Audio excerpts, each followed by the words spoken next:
El otro día estaba yo tranquilamente, descansando, desconectando, puse las noticias porque vamos a enterarnos qué está pasando en el mundo, y leo este titular: un estudio usa sangre por primera vez para probar la absorción de productos menstruales. Y yo, a ver, ¿qué ha pasado aquí? ¿Me quieres decir que nunca antes habían probado sangre en los productos menstruales para ver cómo funcionaba? ¡No es posible! ¡No es posible! Me quedo tiesa. Y dije, va a ser lo primero que hable cuando vuelva de vacaciones. Y aquí estamos. Por cierto, que sí que he desconectado un mes del canal de YouTube, pero en el podcast he seguido sacando capítulos todas las semanas. Hemos hablado con Amarna Miller de feminidad, sexualidad y libertad, con 12SV de inteligencia artificial, con Ignacio Crespo de Nuestras Neuronas. Y os recomiendo que os suscribáis ya porque el último capítulo de la temporada, que será la semana que viene, hablaremos con Alejandro Cao de Venós, representante de Corea del Norte. Casi nada. En fin, que la regla no solo se representaba con liquiditos azules y monos solo en la publicidad y en el marketing. También en los estudios hasta ahora utilizaban agua y soluciones salinas para analizar la capacidad de absorción de los distintos productos. ¿Y esto por qué me llamó tanto la atención? Porque es otra prueba más de cómo los estudios científicos y clínicos han dejado de lado o puesto en un segundo lugar todo lo que tiene que ver con la salud de las mujeres. Hoy vamos a hacer un recorrido, vamos a hablar de la histeria femenina, de la ninfomanía, de cómo nos han tratado a las mujeres a lo largo de la historia y cómo todavía hoy en día solo representamos entre un 20 y un 30% de los sujetos de estudio clínico. ¿Cómo es posible? ¿Y por qué? ¿Hay alguna razón más o es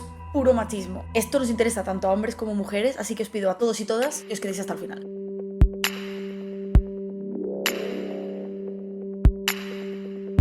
Acompañadme en esta fascinante historia. En 1983, Sally Ride se convirtió en la primera mujer de Estados Unidos en viajar al espacio exterior. Era una misión de 6 días y los ingenieros de la NASA le entregaron su kit de aseo y le preguntaron: ¿serán 100 tampones suficientes para estos 6 días? Estos hombres, evidentemente mentes brillantes de la NASA, no sabían ni lo más básico de cuánto sangra una mujer, cuántos necesita tampones para 6 días y les dieron 100 tampones. Una pequeña muestra más del desconocimiento que hay sobre algo tan común. ¿Qué ha pasado y por qué es tan importante tener en cuenta todos los parámetros? Como ya os he dicho, hasta la actualidad nunca se había estudiado con sangre real la capacidad de absorción de los productos femeninos como compresas, tampones, copas menstruales, discos menstruales. Por lo tanto, las conclusiones de este estudio de unas investigadoras en Oregón ha concluido que se puede haber diagnosticado mal algunos casos de sangrado abundantes, que productos como las compresas o tampones que pensábamos que absorbía bien, pues resulta que lo que mejores resultados ha dado ha sido el disco menstrual, y yo ni siquiera lo conocía, pero lo tenéis por aquí, y que básicamente se ha pensado que eran mejores esos productos de lo que eran, porque las marcas con el marketing nos lo hacían ver. La investigación sobre estos temas ha sido muy escasa a lo largo de la historia. Entre 1941 y 1950 solo se había publicado un estudio, y desde entonces se han contabilizado 400 estudios sobre la menstruación. Para comparar, por ejemplo, con la disfunción eréctil, un problema que afecta a los hombres, en el mismo periodo se han realizado 10.000 estudios. Y esto me ha llevado a hablar sobre cómo la ciencia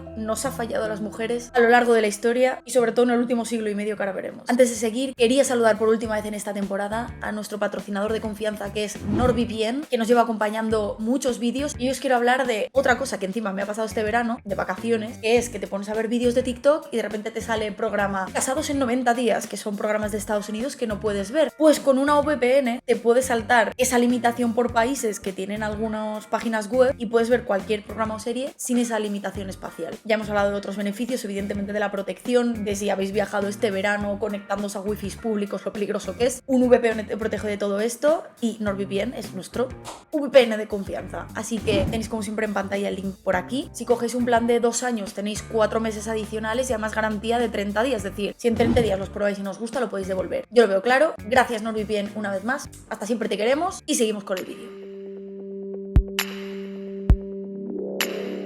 De histéricas a ninfómanas. Nacida débil y sensible, la mujer, esta fiel compañera del hombre, merece el más vivo interés y presenta un vasto campo a las meditaciones de filósofos y médicos. Bueno, así arranca el Tratado Completo de las Enfermedades de las Mujeres en 1844, que pretendía ser pues una puesta al día de todo lo que se sabía sobre ese ser débil y bello que es la mujer. Para empezar, este tratado y la mayoría de este siglo, del siglo XIX, culpaba al útero de la mayoría de problemas que causaban esa debilidad femenina. Desde el antiguo Egipto a todo esto, que se culpaba al útero de todos estos problemas, porque decía que este órgano se desplazaba por el cuerpo de la mujer causándole todos los problemas, como si fuera pues un gusano intestinal.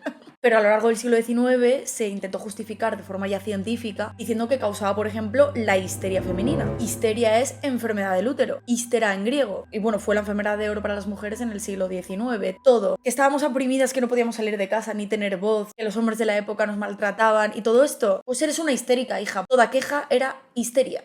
Fácil y sencillo. De hecho, y si no sabéis cómo se trataba por aquella época la histeria, vais a flipar, pero ya en 1653, uno de los médicos holandeses más destacados de la época, Pieter van Foreest, aconsejó en un tratado que cuando los síntomas de la histeria aparecían en embarazadas, que era necesario pedir ayuda a una matrona para que pudiera masajear sus genitales y que así ésta llegara al paroxismo. El paroxismo es el orgasmo, pero claro, como no se concebía ligar el placer sexual con la mujer, lo catalogaban como una especie de contracciones parafísicas que se producían y calmaban a las mujeres. Mátame camión. Pero vais a alucinar aún más, y es que como este remedio se hizo tan popular que los médicos tenían que realizar esas masturbaciones asistidas, decían que les provocaban muchas molestias musculares. Es la razón que llevó a un médico inglés, Joseph Granville, alrededor de 1880 a inventar el primer vibrador eléctrico con fines médicos para aliviar los síntomas de la histeria. Pero vaya que este remedio era incluso el placentero. A las que descartaban o las veían muy rebeldes o no acataban las normas, o se las tachaban de brujas y a la hoguera, o se les extirpaba el útero, una histerectomía. Terrorífico. Y por lo tanto también toda masturbación ligada al placer sexual propio era visto como el pecado supremo. El ginecólogo Ángel Pulido escribió en 1876: no hay goce sano que no sea reproductivo. Los deseos culpables y dañinos, los de las infértiles, las nodrizas, las prostitutas, las lectoras, las tísicas y las histéricas. Toma ya, etiquétate a ti misma. Además se asociaba ese deseo femenino a las clases bajas, a las casquivanas. Decían las primitivas de ambientes cálidos y las enfermas nerviosas y físicas. Y así se encontró ese término para patologizar pues el deseo femenino, la ninfomanía. La desacreditación de este tipo de mitos como la histeria, la ninfomanía no llegó hasta 1952, cuando la Asociación Americana de Psiquiatría afirmó que se trataba de un mito. Pero preocuparse de verdad de la salud de las mujeres tardó bastante más. No fue hasta más o menos los años 90 en el que se empezó a tener en cuenta la salud específica de las mujeres. De hecho, en el año 1997 se retiraron 10 medicamentos, 8 de los cuales era porque contenían demasiado riesgo para las mujeres. En ensayos clínicos habían aprobado sin problema, pero es que toda la muestra eran hombres. Mátame camión. Pequeños detalles que se te olvidan, como tener en cuenta a la mitad de la población.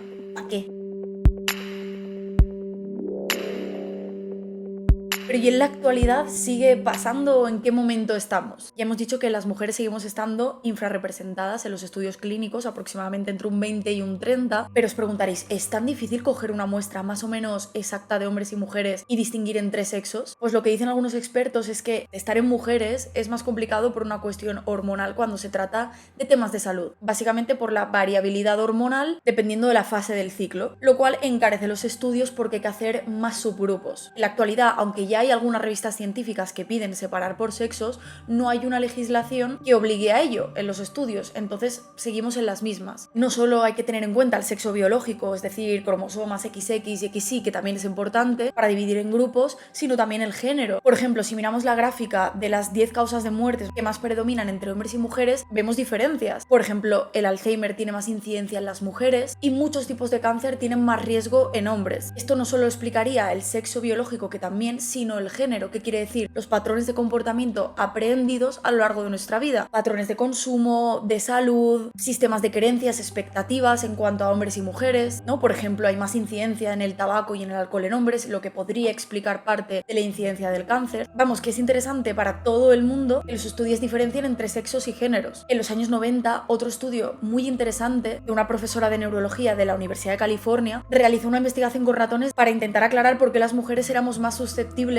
a la esclerosis múltiple. Transfirió células inmunitarias de ratones de un sexo al otro y demostró que tener células inmunitarias femeninas en ratones macho hacía que estos fueran más susceptibles a tener la esclerosis. Por lo tanto, era una cuestión biológica. Otro ejemplo claro y muy actual es el tema de las vacunas. En 2015, una científica llamada Sabra Crane se dio cuenta que las mujeres reportamos más efectos secundarios debido a las vacunas, y hasta entonces se había descartado algo biológico por el tema social, y es que por socialización las mujeres somos más conscientes de lo que nos pasa, acudimos más más al médico, que es una realidad, por lo tanto reportamos más. Pero no era solo eso, es que solemos generar más anticuerpos que los hombres, en vacunas como la hepatitis A y la hepatitis B más del doble, por lo tanto se reportan más efectos secundarios. De hecho, la vacuna del COVID, los reportes de efectos secundarios han sido del doble de las mujeres a los hombres, o sea, algo a tener muy en cuenta. Conclusión de todo esto, al final lo que nos demuestra es que la representabilidad de los ensayos clínicos tiene que ser proporcional, ¿no?, a quién lo va a consumir o a la población a la que va dirigida. No puede ser que a lo largo de la historia se nos haya dado de lado y se nos haya invisibilizado en los estudios y ensayos clínicos y eso pueda repercutir en mayor daño para nuestra salud, en sobremedicaciones y en no tener en cuenta efectos secundarios que pueden atenernos a nosotras. Es decir, estudiando más y estudiando mejor, todos ganamos. Bueno, este ha sido un vídeo más cortito pero contundente a la vuelta del verano, pero ya os he dicho que el próximo vídeo es una investigación que llevo preparando ya sobre Corea del Norte, con todo lo que conlleva la propaganda,